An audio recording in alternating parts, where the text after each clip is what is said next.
Tuned in to The Real and the Raw with Queen Renny. What's up, y'all? Welcome to The Real and the Raw. I'm your host, Queen Renny. Y'all, welcome back. Woo! Happy Sunday. I hope that you all are having a great week. I hope that this week was nothing but success for you. And if it wasn't, don't worry, because I am sending you all the love and positivity, okay? Look, y'all, we have made it through another precious week. Hallelujah, praise the Lord. It is Sunday. We are off tomorrow. Well, shoot, let me not speak for all of y'all, because I don't know, but I know I am off tomorrow. So, yes, I'm excited, and I'm also just excited to produce some more content for y'all. Like, hello, I'm just super excited to be back. I know we already in episode 3, and I keep talking about the fact that it is season 2 and how excited that I am to be in season 2, but y'all just don't know, okay? It has been a journey, Lord. It has been a journey between season 1 and season 2, so I'm just blessed, okay, and highly favored, and it's Sunday, so let me be in church, okay? So, last week I spoke to y'all about how heavy my heart was over losing a teen and the constant injustices we face as African Americans in this country and all over the world if we keeping it real and raw. So, before we jump into today's topic, I want to jump into what y'all thought about last week's conversation. So, let's get into the real read back. Hello. Yes. Okay. So, I see that we have a comment from the Enlightened One. Hi. And thank you so much for subscribing and watching this podcast. I truly appreciate your support.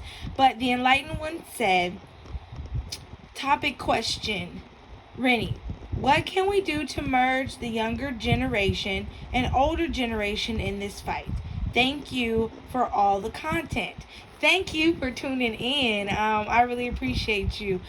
So basically, and just to kind of refresh the audience, if you didn't watch last week's episode or tuned in, whatever, I know I haven't been giving y'all any visuals. I will soon. But anyway, if you tuned into last week's episode, then or if you didn't tune in, sorry y'all. If you didn't tune in, we talked about how my heart was heavy, like I just said, about what's going on in the world with African Americans and how we just keep getting murdered unjustly by police, how our education is failing us, how the judicial system is failing us. I talked about Jacob Blake. I talked about Breonna Taylor. I talked about Ahmaud Arbery. I talked about George Floyd. And I just want to say Elijah McClain's name also, because a lot of people just haven't been paying attention. Well, let me not say paying attention. It hasn't been on the radar as much with his case as well as Breonna Taylor's case. And so I just want to definitely continue to speak their names, as well as my brother's name, Sean Washington.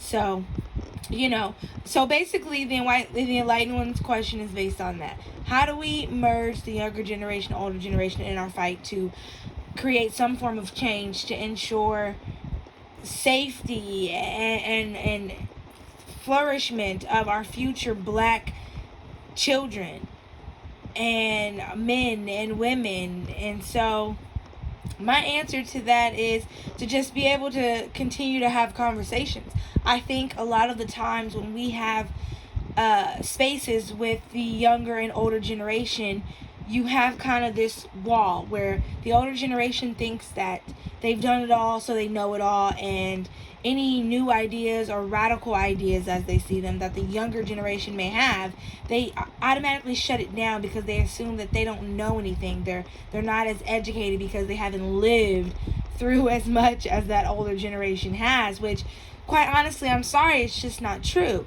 Everybody has had their own experiences, and no matter what age you are, it still shapes the way that you think. And so a lot of the younger generations in today's time have faced a lot of issues as far as war and just the new things of technology and social media and bullying, and now we see with the outright racism again. So I think we just need to have open minds when we have these conversations, especially on the older generation's behalf. Don't try to control everything. You know what I mean? Guide them. Be there for them, for support. But don't try to control and overturn the ideas that they have. And then with the younger generation, same thing. Have an open mind. They are older. They are wiser. So they do know some things that maybe you don't know, or they can guide you in a way that maybe you didn't think you needed guidance on. Be open, but also be respectful and try to recognize the main goal. I think if both generations have the main goal in mind at all times of creating liberation of the Black community, then we should be okay. We should be okay moving forward if we can do those things. So, thank you for that enlightened one. And I do believe, so hey y'all, we have another comment. So let's check it out. It's from Amaria Griffin. Amaria has been a constant supporter. So again, appreciate you, Amaria. She says, good job, Sharon. Awesome podcast as always. You keep it real while others put on airs. Powers to you. Thank you, girl. I will. I always appreciate your love and support, y'all. So, all right, it is that time. I hope you have your water, because I have mine, and we are gonna jump into today's topic. So, today we are going to talk about why and yes, I said I, because I don't speak for y'all don't speak for me. If we don't agree, it's okay. I still mess with you, all right? But anyways, we are going to talk about why I agree with defunding the police. Yes, I said it. I may have made some of your heads turn, but I said it. I agree with it. I'm sorry, but or I'm not sorry, quite honestly, but I'm going to basically talk to you guys about why why and how I've come to this thought process. And I'm going to be reading some statistics and information from the latest article that I've read on disadvantaged neighborhoods. And so some of y'all are like, how does articles on disadvantaged neighborhoods link with defunding the police? It goes hand in hand. It's direct link if you ask me. Okay, I can't do it well, y'all. I try. Okay, oh, I did it. Hey, anyways, so obviously I've done more research than just this, reading this one article, y'all. But after reading this article, I just thought it did a really great job of breaking down the information, and it makes for a good resource to anyone that is, looking for this type of information and wants to learn. So I will be attaching it in the area below the video on YouTube. So click on the link, y'all. Click on it. Read for yourself. Come to your own conclusions, okay? Don't let me tell you my perspective without you going to read and educate and form your own. That's how you truly become progressive in this fight, okay? The reason I chose this article, like I said, was because it broke down the information really well, and it also backs up the ideas that I have around defunding the police and why any other city fund that isn't progressive needs to be defunded as well, and start investing those funds into proper resources for these communities that are clearly underserved, okay? So let me just get straight to it. The best little snippet that I could give y'all from this article is under the tag neighborhood characteristics and violent crime. Okay, neighborhood incidence of violent crime is related to an array of intertwined characteristics, including poverty, segregation, and inequality, collective efficacy, disorder, trust and institutions, job access, immigration, residential instability, foreclosures, vacancy rates and evictions, land use and the built environment, neighborhood change, and location of housing assistance. Sip on that tea. Again, that is all what violent crime is related to. And this is, again, what the article is reading. This article is on hudser.gov.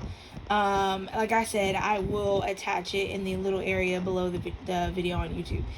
So the article goes on to say, these characteristics can be both the cause and result of violent crime. Neighborhoods change dynamically. Violence can influence people to leave, which leads to an increase in segregation and violence. Y'all hearing that? All right. Moreover, neighborhoods are affected not only by their own internal characteristics, but also by those of nearby neighborhoods. After controlling for neighborhoods' own internal characteristics, rates of violence in neighborhoods like Chicago are significantly and positively linked to those of surrounding neighborhoods. Again, I'm gonna read a little bit further before I give my thoughts, because I really want, because I don't trust that y'all gonna really read, so I gotta give y'all as much as I can. Okay. Neighborhoods with more concentrated disadvantages tend to experience higher levels of violent crime. Numerous studies, for instance, show that neighborhoods with higher poverty rates tend to have higher rates of violent crime. Greater overall income inequality within a neighborhood is associated with higher rates of crime, especially violent crime. Even though the city of Stockholm, for example, has far less violence, segregation, and inequality than the city of Chicago, in both cities, a disproportionate number of homicides occur in the very small number of disadvantaged neighborhoods. Racially and ethnically segregated neighborhoods also tend to have higher rates of violent crime. We know this. We know this. Poverty, segregation, and inequality are related to neighborhoods' access to resources and ability to solve problems, including problems that foster crime. These resources include access to institutions, particularly effective community policing, and swift prosecution of violent crime. Alright, so, reasons I bring this up to link why it goes hand in hand with defunding police. As you hear, neighborhoods with issues of poverty, segregation, inequality, no job access, institutions, food deserts, things like that, create these neighborhoods to be more violent. Okay, everybody knows that it is human nature, period, for any mammal, any animal that I know of. When you are deprived of basic needs and your survival is at risk, you're willing to do any and all to survive, which creates this idea that you have to steal, kill, and rob, and it doesn't matter who it's from, because you're trying to provide and make sure your family has food, has lights, has electricity, has shoes, has a roof over their head, gas in the car to get to and from. So let's not talk about this without mentioning how some of these neighborhoods got so disadvantaged in the first place.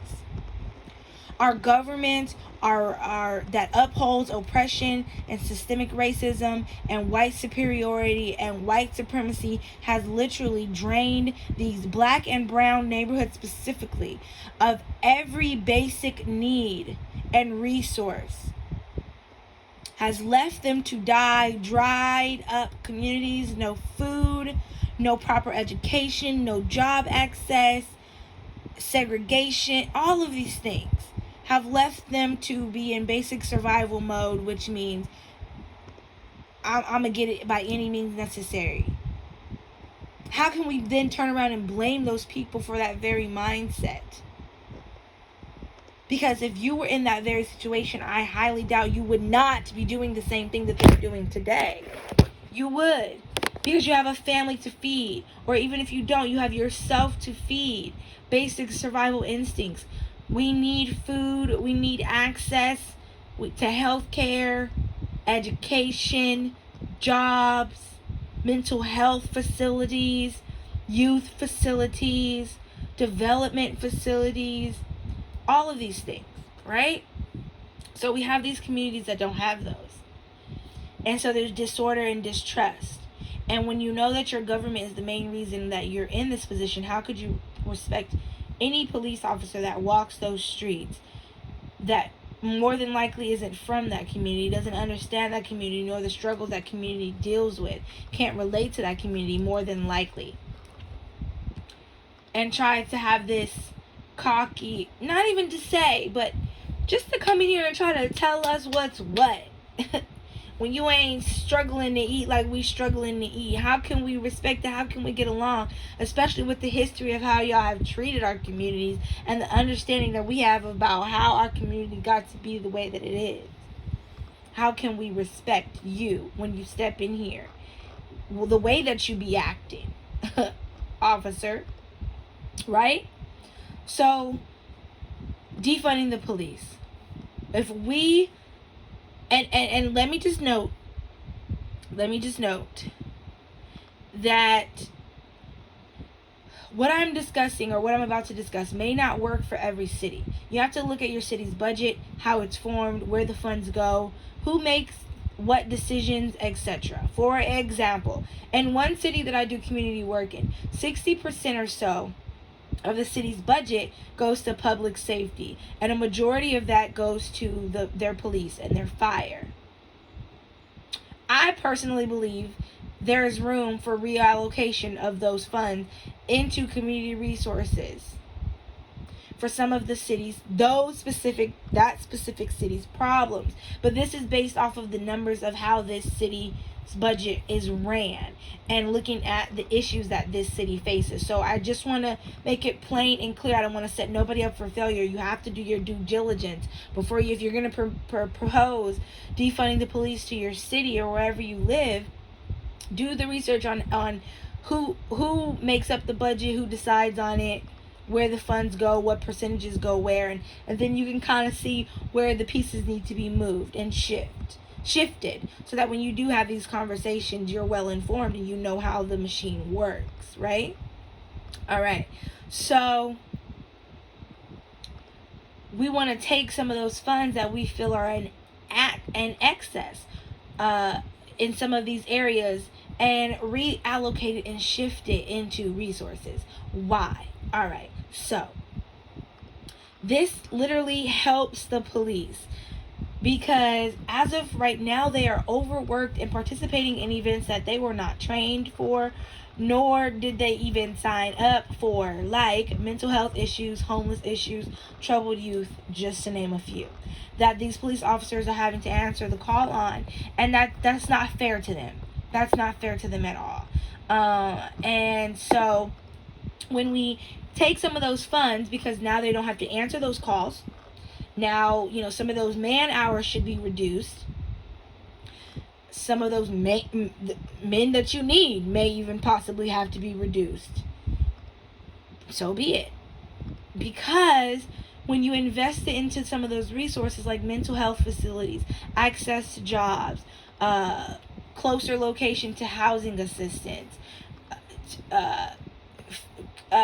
erasing food deserts, investing in the education of these disadvantaged communities, mind you, youth programming, homeless programming, rehabilitation for drug addicts and things like that. When you invest in these things And you also invest in professionals that can answer these calls instead of the police when emergencies happen. And sometimes, yes, you will need the police as backup, which they can wait for the call for them to come in. But yes, they will be needed sometimes. But some of these calls can be directly shifted to some of these professionals that we've now invested into this community to have. So not only does this, save the police from dealing with some of the issues that they shouldn't be dealing with, but also enriches, uplifts, and empowers these disadvantaged communities to have the resources that they've been struggling and fighting to obtain.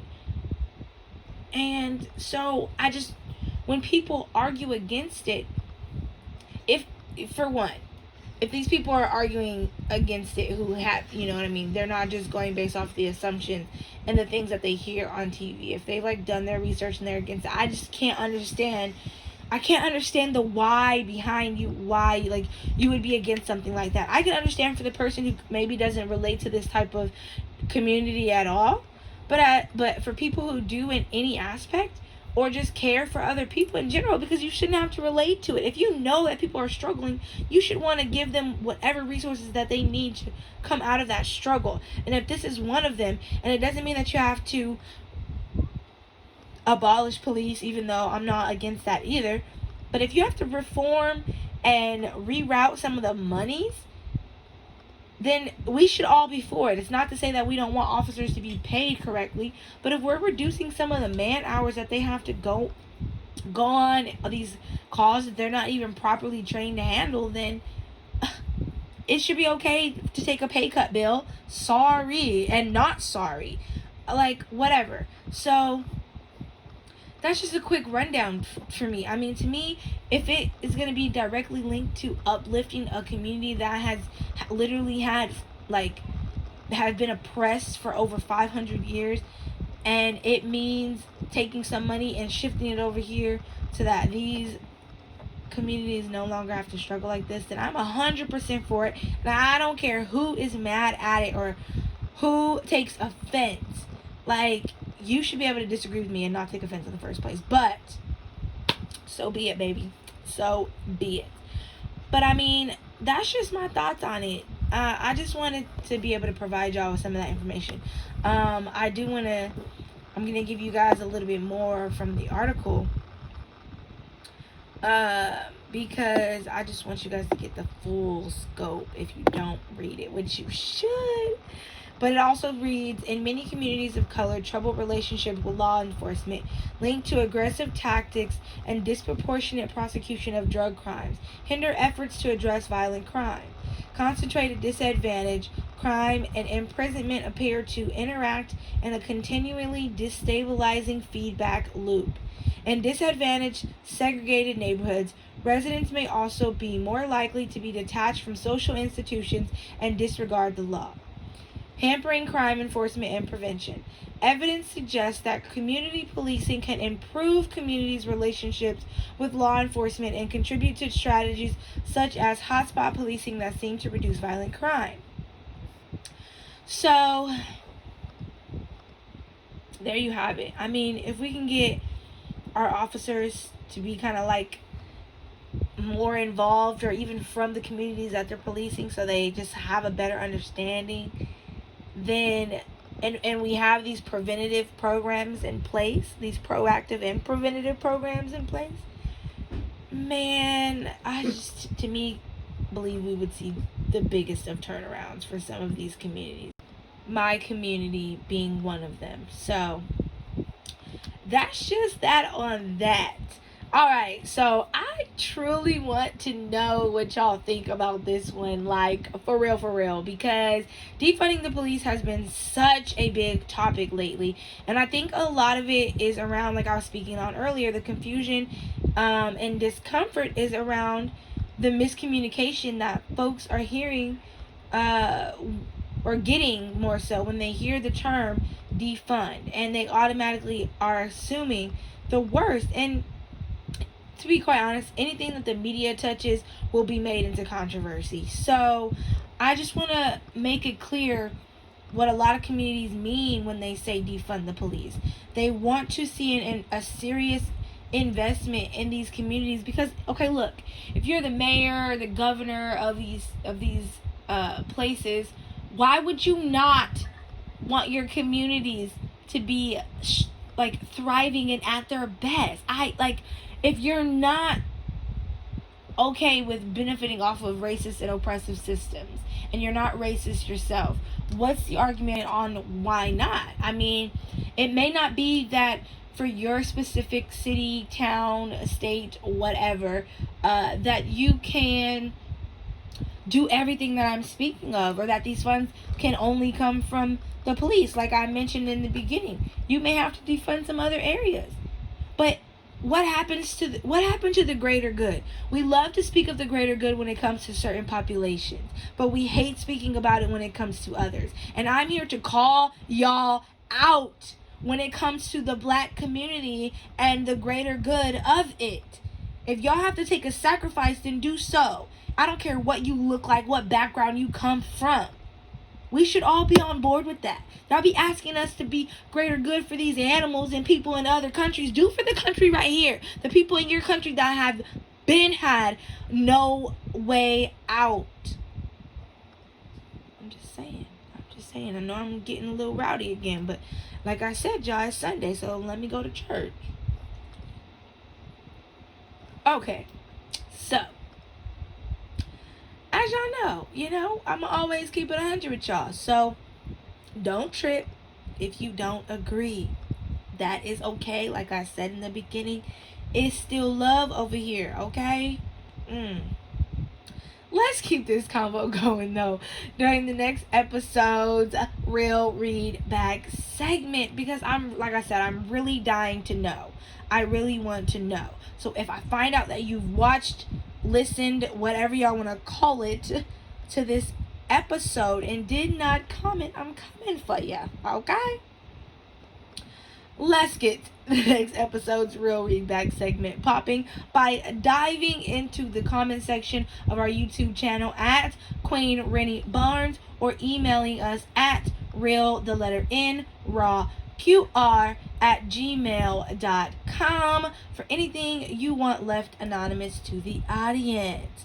And this is what I want to know. What are your thoughts on defunding the police? Like, are you for it? Are you against it? Do you not know? Have you not done any research on it? Like, what are you reading? Let me know, okay? And what are your thoughts on investing some of those funds, if you are for defunding the police, into the community resources? Or are there some other resources that maybe I didn't mention that you think some of these funds could go toward that benefit the community? Or do you have any questions for me and my thoughts on the situation? Because y'all know I'ma always keep it, like I said, real and raw. So, with all of that being said, I hope you guys have a wonderful Sunday. I hope you guys are having a great evening. Subscribe to this podcast on Podbean.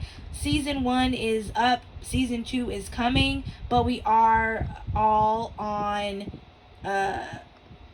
YouTube, on our YouTube channel. Y'all have to excuse me, okay? All the episodes are up on our YouTube channel at Queen Renny Barnes. You can find us and subscribe to us on Podbean also right now at The Real and the Raw. Let's wrap this episode up with a positive vibe. In the words of the late great Sean E. Washington II and my big brother. Close your eyes, take a deep breath, and reflect. It'll be alright. Most of the time, things work out fine if you just relax your mind. Catch us next time. Sending peace and love. Queen Renny out.